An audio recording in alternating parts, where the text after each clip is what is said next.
নমস্কার বন্ধুরা, কেমন আছো সবাই? আশা করি সবাই ভালো আছো। আজকে আবারও চলে এসেছি নতুন একটা রেসিপি নিয়ে তোমাদের কাছে। আজকে আমি সিম আলু দিয়ে মাছ রান্না করব। আগের থেকে আমি সিম আলুটা কেটে নিয়েছি, এখন আমি মাছটাকে ভেজে নেব। এই দেখো, আমি সিমটা আলুটা ঠিক এভাবে আমি কেটে নিয়েছি। মাছটা আমার ভাজা হয়ে গেছে। মাছটা আমি কড়াই থেকে নামিয়ে নেব।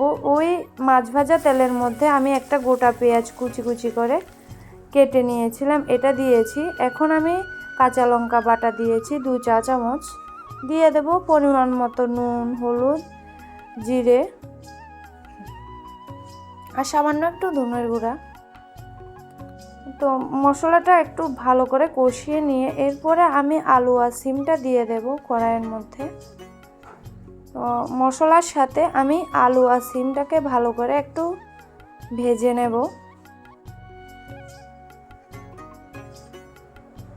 সিমগুলি কিন্তু বেশি ভাজতে হবে না, ভাজা একটু মোটামুটি হয়ে আসলে তখন এর মধ্যে মাখা মাখা করে আমি জল দিয়ে দেব।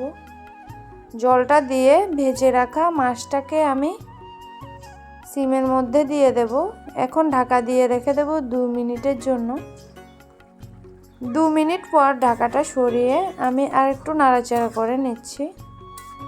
রান্নাটা আমার হয়ে গেছে। আমার এই রেসিপিটি যদি তোমাদের ভালো লাগে তাহলে আমার চ্যানেলটিকে লাইক এবং সাবস্ক্রাইব করতে একদম ভুলবে না।